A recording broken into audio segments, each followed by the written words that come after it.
Okay, so the recording's going. So I'll say welcome everyone to another Brightspace Lunch and Learn session. Now, the Lunch and Learns Monday, Wednesdays, and Fridays are general. So they're basically us responding to queries from all of the attendees, trying to troubleshoot as we go. Tuesdays and Thursdays are a little targeted. And today's session is going to be looking at marking assessment in Brightspace. And so I'm in my trusty training site as always, and I'm going to be firstly going in and having a look at this process from the student perspective, and then I will switch across to being Lachlan, the subject convener, for example, to be able to get into marking. So I hope that sounds okay. I am joined this afternoon by Kelly Boone from the project team, and Kelly will be helping to take note of any of the questions, etc., being flagged in the chat. And I'll stop periodically so we can discuss anything we're looking at, and we'll go from there. Time permitting, I'm happy to answer any questions you might have on this or anything else towards the end of the session as well. So we'll see how we go. So look, to begin with, I'm looking at a teaching site at the moment as a student, and this student is a Bathurst internal student, Alice Logan, who has come into the site and is interested in submitting some assessments. So that's what I'm going to do first. I'm going to begin by looking in my assessment area underneath assignments. And we're playing around in the assignment tool today. So I'm opening my assignment dashboard. And what I'm going to be using today is a series of common portals. So these are portals where any student from any cohort can submit in the same place, as opposed to some of the other sessions we run through, we've been using cohort-specific portals. Now, you may have set some of those up in your site as well, or some of you might be utilizing shared portals. Both are perfectly fine, but today I'm going to be submitting into some common portals for us to look at. So look, there are three different tasks here that I'm going to have a look at. The first one's an essay, which uses a qualitative rubric, which means I will be exercising my discretion to give the student a mark. The second one is a report, which uses a quantitative rubric or a scored rubric. So the rubric will be doing the tallying for me to determine a mark out of 40 ultimately. And the last scenario I'd touch on as well is the idea of a satisfactory, unsatisfactory task, and potentially how we might approach that in this tool. So look, as the student coming in, I'm looking at this dashboard and it's telling me I haven't submitted anything for any of these tasks. It's giving me information via some icons against these. The first two are Turnitin tasks that's going to be submitted into Turnitin as well. I can see the first one has a due date on the 29th of July and a start date on the 1st of July. And what that means before that date is that it becomes available, which means I can see the link for it. And if I open it up prior to that date, I'll be able to see the description, but I'm not going to be able to see this submit button. So if you're wondering about what the restrictions that you can put in place against start and end dates, they usually refer to whether or not the student is able to see either the submit button or the full description. That's usually the distinction. If it's visible with access restricted, it means all you can see is the title for the task. So all they'll be seeing in the dashboard is this. But if it's visible with submission restricted, it means they can see the full description of the task as well as this view on the front. But I've passed this date, which means I can go into this portal as a student now, read through the Turnitin information and the academic integrity information, etc. And when I'm ready, I can add my file that I'm going to submit for this task. I'm going to pull it from my computer, find a file, any old file will do. Let's find something over here. We'll go for downloads, and that'll do. That's a PDF there. I could even submit multiple files, I guess, if I wanted to. Maybe we'll find a Word document as well. That'll do. Here's another Word doc. So I'm submitting two files for this submission. You can put in a comment for the academic. hit submit. Then we get a confirmation, which will come back. The student gets an email on the spot saying that it's been submitted. So they have a receipt of their submission that is emailed to them. We can hit done. That's the first one that's gone in. It tells me I've made one submission that had 2 files involved. I'll go and have a look at that in a second. Let's submit something for the other 2 as well. Sorry, just the second one. The third one does not require a submission. All right, I'll add in another file here. Doesn't really matter what it is. That'll do. Hit add. And submit. We've got another receipt of submission for the second task. Now, the third task, you'll notice it didn't say not submitted. It just says not complete. And that's because when I set this task up, it's for an activity that happens outside of Brightspace. And all I want to be able to do is mark that the student has either achieved a satisfactory or unsatisfactory mark for it. So something like an observation, for example, or any number of activities that happen outside of Brightspace, I want a spot in the system that I can mark whether the student has achieved it or not. So that's all I need to do as the student. If I want to actually look at things like Turnitin scores, I can go into my original submission here, and then it actually gives me my Turnitin scores.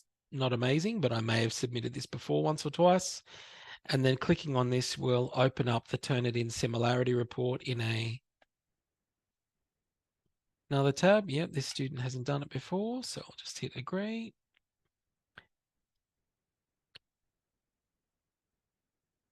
No quick tour, thanks.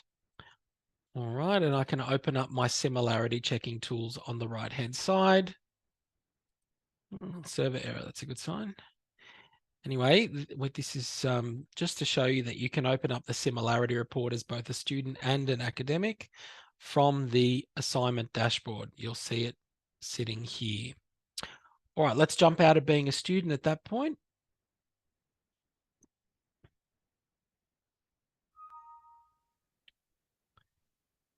And I will switch to being subject convener.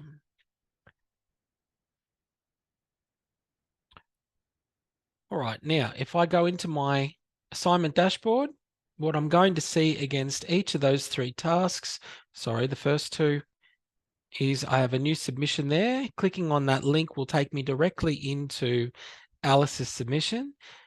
The alternative is to actually open up your View Submissions option, and that will show me the full list of the cohort until such time as I start using my filters. So I would like to see, for example, if I wanted to see all users, that will show me everybody in the subject site. I know that Alice was in Bathurst internal, so I could change this to Bathurst internal. So you can apply your filters inside these common portals to limit the students that you're looking at. And similarly, if you had set up marking groups, we could use the groups option to then point out which marking team I wanted to see. So any of those 3 filters can be used in a common portal to bring up the students that you want to look at. The other option that we have, other than the Users tab, is to use the Submissions tab, which will only show us students that have submitted something. So if I move across to that view, it's only going to show me Alice's submissions for this task. Remember the first one she submitted 2 documents for. So I can use either of those 2 tabs, but it's worth understanding that the Users tab is the one that allows you to apply filters to narrow the view. And the Submissions tab is the one that you can go into where it'll only show you students that are submitted. And it also gives us access to this little option here, a download option. If you wanted to download the student's document itself, you can use that option and it will download the file. If you choose more than one file, it will download a zip package that will contain all of the student documents. So the opportunity to download their documents can happen through this Submissions tab. All right, I'm going to go back to Users. scroll down, I can see Alice here. If I want to start marking Alice's paper, I'm going to click on this Go to Evaluation option on the right-hand side.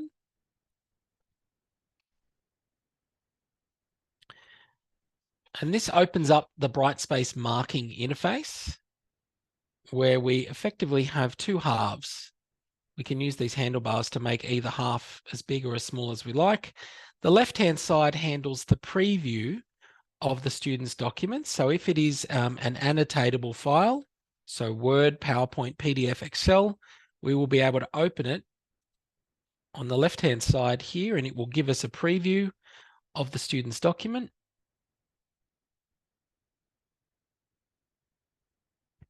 In this case, it was a set of PDF slides, for example. And above the preview of the student's document, we have a series of annotation tools. So the first one I'll start with at this point is the highlighter tool. So it means I can use a text highlighter, for example, and highlight parts of the student document.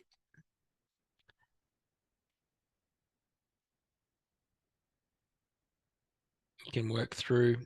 It's not as easy actually with a PDF deck. I think with a Word document, it's a little bit easier to do this, but anyway, you can highlight things. There is a sticky notes tool. Choose a color for your sticky note and a symbol that you would like at the top of it. And then at that point, you can move those around the document if you need to. This time round, I might choose something that has a tick at the top as the symbol that's going to be on the page and a green sticky note.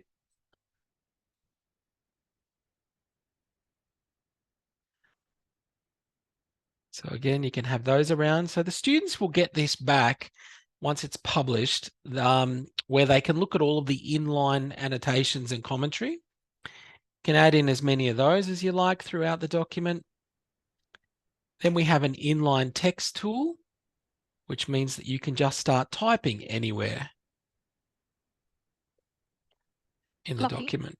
We just have a question from Bernadette. Is there a tool that's similar to the track changes in Word within this tool? Track changes? No, not really. I mean, the annotations appear on the page for the student to look at, so they can basically see what's highlighted, hover over each of the areas where there are things like sticky notes or see the text feedback, etc.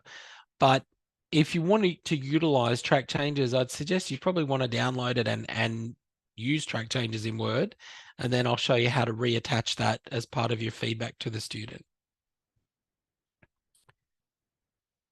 All right, so we did our in-text comments. What else have we got? We've got things like relational arrows. If we wanted to draw arrows towards different parts, we can draw shapes around things. If I wanted to say that this bit was particularly important, etc. So there are a range of inline annotation tools that you can use. Redo, undo, etc. There's a print option here, which will allow you to print to PDF or print to your local device. You're not changing the student's actual document. It's basically writing on top of it. Imagine that there's like a sheet of glass or a transparency or something on top of it. The annotations go in that layer as such, and the student will get back this preview with those comments, etc., sitting on top of it.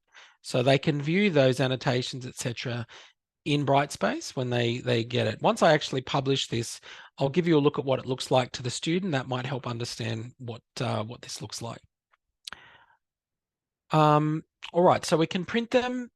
You can also download the student's document from here, including being able to download the document with all of the annotations as well.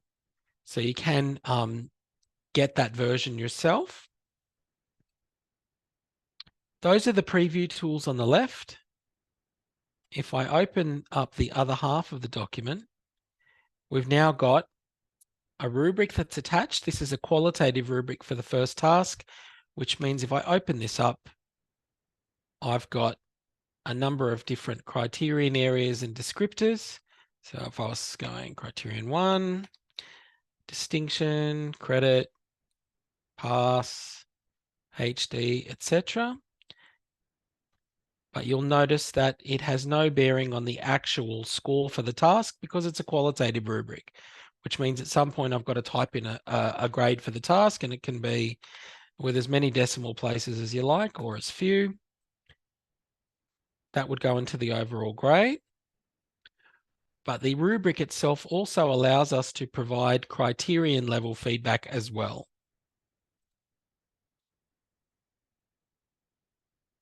So if I wanted comments, etc. for criterion 1, I could put those in there, go down to the next section. Right, so the rubric tool allows us to provide criterion level feedback. In this case, it's a qualitative rubric. We put in our score, our overall grade. Then we have overall feedback, which will take 3,500 characters.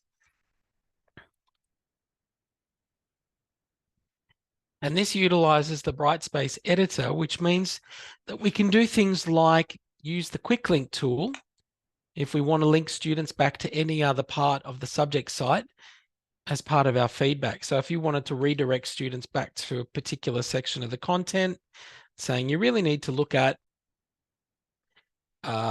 this particular page, etc., you can put that in there. And that would provide a quick link as part of your feedback. You can use audio and video feedback, which would use your webcam or your headset, for example, and make that part of the feedback as well. So you can do multimodal feedback in the tool.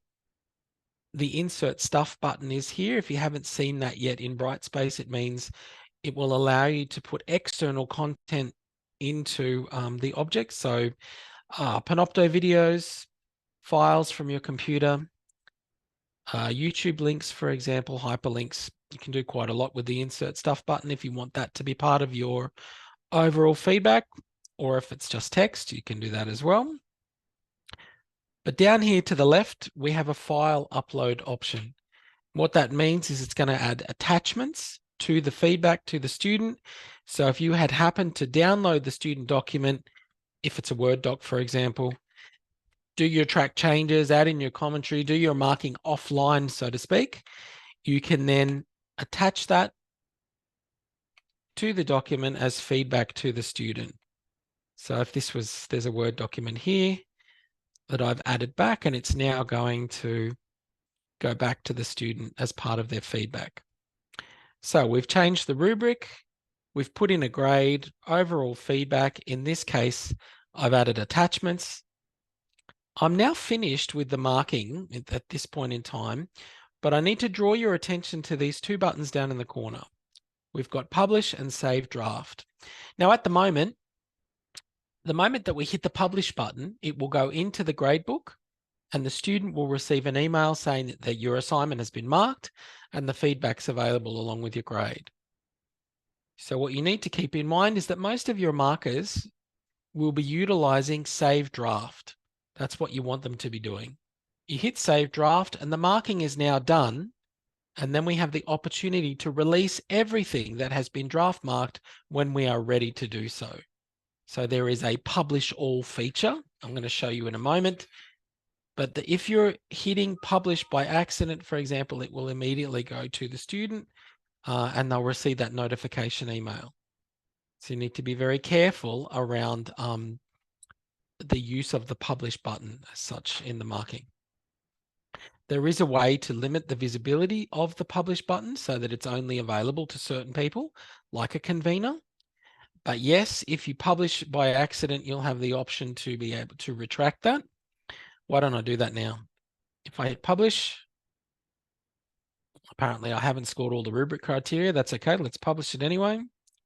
And you'll see now that the next time we come in here, we've got the option to either update what's already been published, so changing the grade, but still leaving it published, or I can retract it. So it's a good question, Dolores. If you publish by mistake or it needs to be brought back, you will have the option to retract it. All right, so look, my marking is done for that first task, and I'm going to assume that I wanted it to be published at that point. So I'll leave it like that, and I'm going to go back to my submission dashboard.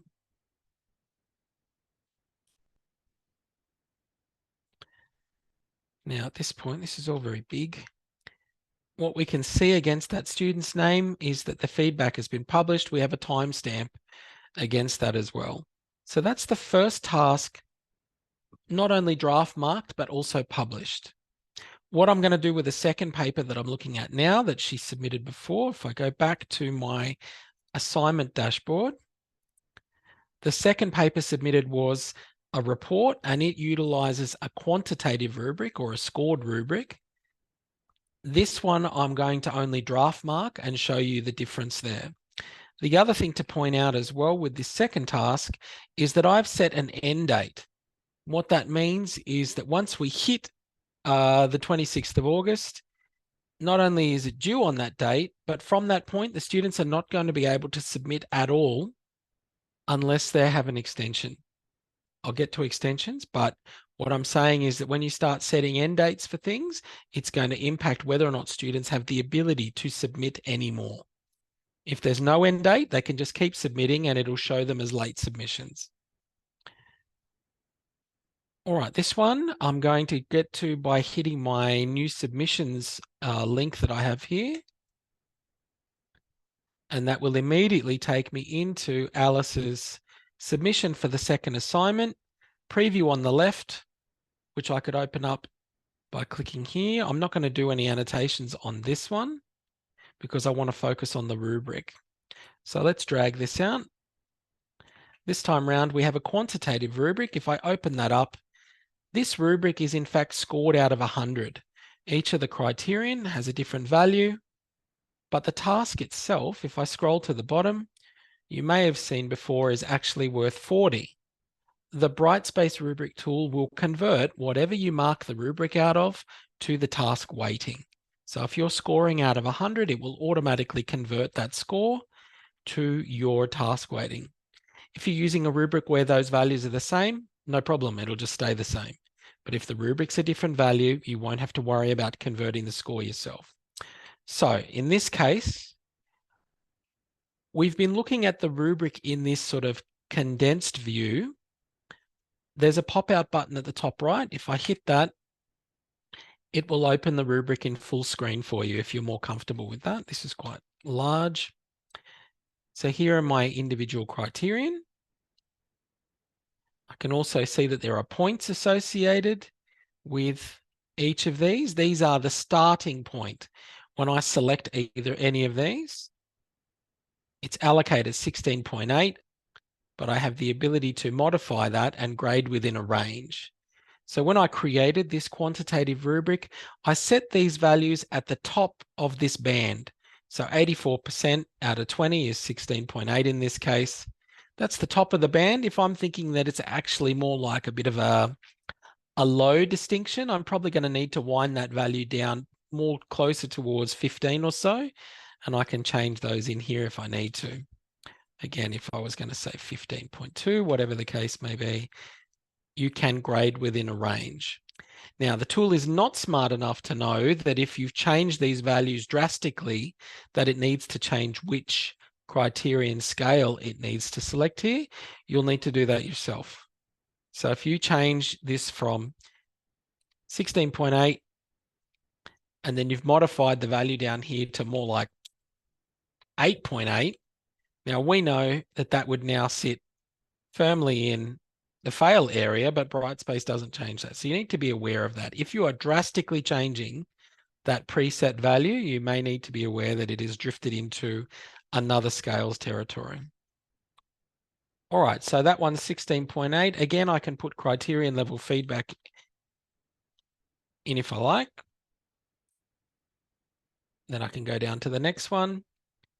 This one I'm going to give a pass for and adjust that if I need to. Maybe, yeah. And then that. No, this is just to demonstrate the functionality, really. All right, so I've done all of that. I have a total of 72.3 out of 100 for this task. The rubric has finished. I'm going to hit close, and you'll see that it has converted that to a value out of 40. So the rubric's done that for me automatically. And this time round, I'm going to save this as a draft. All right, so it tells me down the bottom the evaluation has been saved. And I'm going to go back to my assignment dashboard. So 2 scenarios, qualitative rubric, quantitative rubric. If I open my submission dashboard for that second task that I was looking at, it says here that the draft has been saved, right? The other one said published. So at this point, if I had a series of papers that had all been finished, my marking was done and I was ready to release them to students, up the top, I have a button that says publish all, and that will take everything that has been draft saved and publish it to the students. You can hit that as many times as you need to, but again, it goes straight through to the gradebook. They get an email and the publishing is done. So Paul, that was in the rubric. There is a section in the rubrics at the bottom called overall score. It's quite misleading because the actual totals in the rubrics are determined with each value that we're adding. That section that's down the bottom of the rubric that says overall value is a bit of a red herring. It's not of particular value. I might talk about rubrics either another day or a bit later or something. It's a good pickup though. You can also publish at an individual student level. We looked at publish all, but there's also an individual publish button here, and that requires that you check the box next to the student submission and hit publish. So that's the difference. But keep in mind, there is no automatic publishing. It needs to be done manually by the convener or someone else when you're ready for it to be released. So I will hit publish feedback for Alice's submission on that second paper. It tells me they're going to get feedback when that happens. You sure that you want that to happen? Yes, I do. And we now have 2 published assessments. Now, if I go back to my assignment dashboard again, our third scenario is a satisfactory, unsatisfactory task. And I've put this in because a lot of you have tasks like this, hurdle tasks, for example. This one, I'm going to go into my submissions dashboard. And the way that a satisfactory, unsatisfactory task is dealt with is that it is a numeric column in the gradebook out of 1. So a value of 0 comes up as unsatisfactory. A value of 1 comes up as satisfactory. So if I find Alice, who was a Bathurst internal student, let's find her again. There she is, Alice Logan. This particular task I've set up so that the students don't have to submit anything. I just want to be able to mark them for this as either satisfactory or unsatisfactory. So things like the BKSB, for example, or an observation that happens elsewhere, any kind of out-of-system task, I still want a spot within Brightspace where I can give them their satisfactory, unsatisfactory mark. So this will at least allow me to go into the evaluation for Alice for this task. This one's observed in person. And what I've done here is I've attached 2 rubrics. This is to show you the difference between what a qualitative rubric will do in a satisfactory, unsatisfactory task, which is nothing, basically. It is a indication of whether or not the student has achieved a satisfactory or unsatisfactory grade, but it has no impact on the score.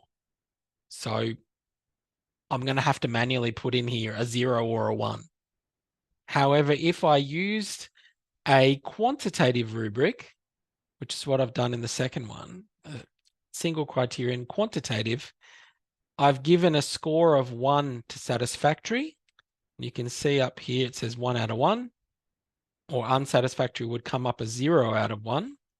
And that will flow through to the grade for this task. So let's choose satisfactory. It tells me the rubric total is 1 out of 1.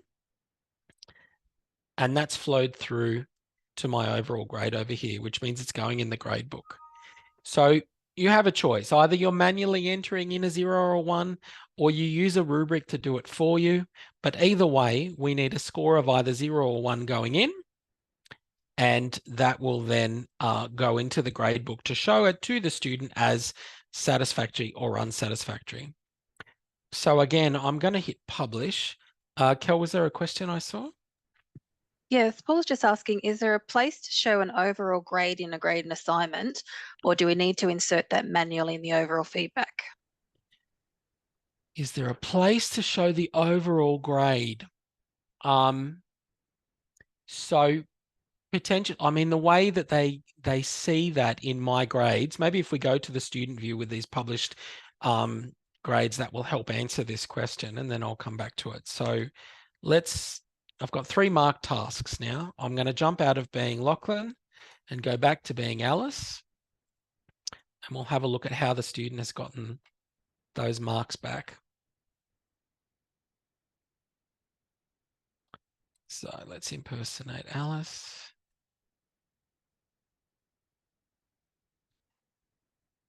And if we go into my grades,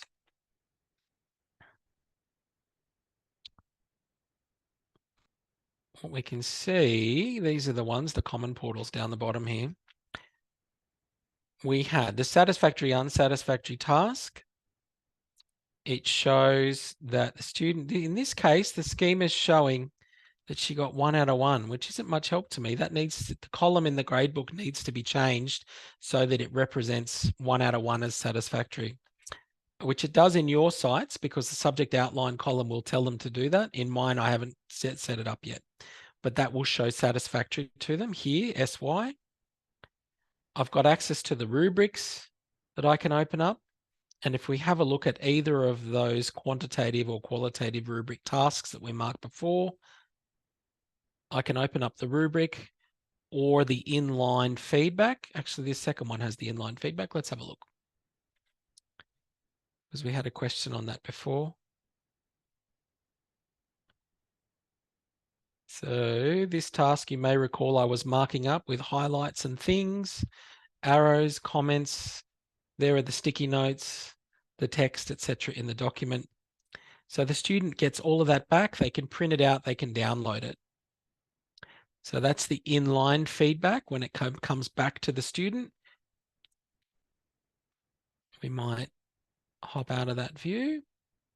And then if we have a look at our rubric that we had before, here's a graded rubric.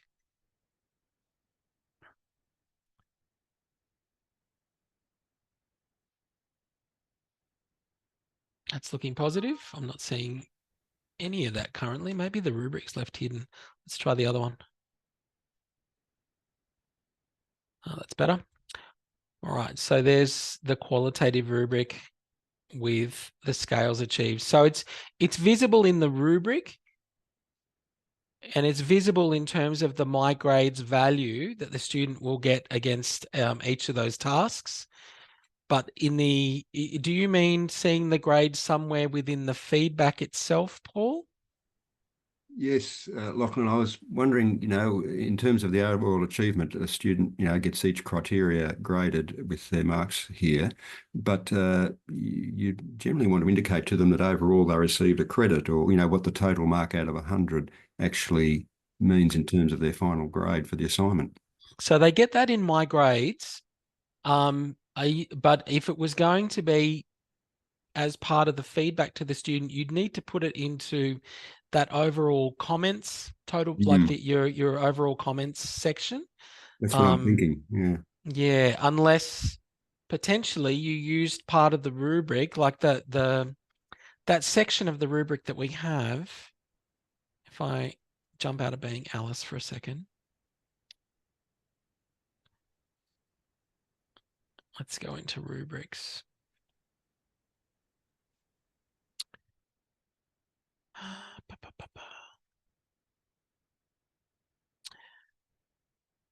Yeah, they see that in my grades, Dolores, what the score equates to in terms of the schema. But I think Paul's talking about in the paper itself, in the feedback in the paper. This section, the overall score section down the bottom, Paul, you could basically modify this to show overall what their score, what their task equates to. So if this had HD through fail, for example, like the 5 columns, you could give that to them, but that would just be you clicking on one of them. So you could turn it to that purpose, if you know what I mean. Well, that could be good because at the moment, as you have mentioned in the previous session, that overall score boxes there are pretty meaningless, aren't they? But they're still sitting there and the students are looking at them and thinking, what does that mean? Yeah, it is. I No, think but you can remove them, can't you? You can remove that. Yeah, you can delete each of those. Yeah. I think when there's multi-criterion, there's potential for it to be of value, right? If you're wanting to indicate, look, overall, you got this. Mm. The problem that we have is that you've got to put the time into obviously adding the correct number of columns, changing the labels, etc., and putting those in. But if that gave you something at the end of the paper for you to say, right, well, your score at the end was 84 or whatever, and then having that being populated automatically, showing them, then yeah, it's got value. My problem with it is that it has no impact on the total score that goes through to the task weighting, and students may be thinking at that point, oh, I got 74. Why is it showing 32 or something in the task weighting? I just find it a little bit misleading sometimes, but maybe in this case we could turn it towards what's your overall grade for this task, grade symbol. Yeah, I could see some value for it there. Anyway, I am aware that we have gone past time as well. So I hope my meandering through 3 different assignment types, I should say, where we had a qualitative, a quantitative, and an unsatisfactory task has been helpful to you a little bit. We're happy to provide you with the recordings, etc., to these sessions, and they end up going into I'll find the CSU DLT LMS page. That looks pretty good. LMS implementation. And those sessions all get added to the learning resources page. So if I go into learning resources, we will find each of the focus sessions that we add, the lunch and learn sessions, etc. They all get added into this same page, as well as all of the training decks when we run the full workshops on these things. So what I might do is stop the recording at that point, but I am happy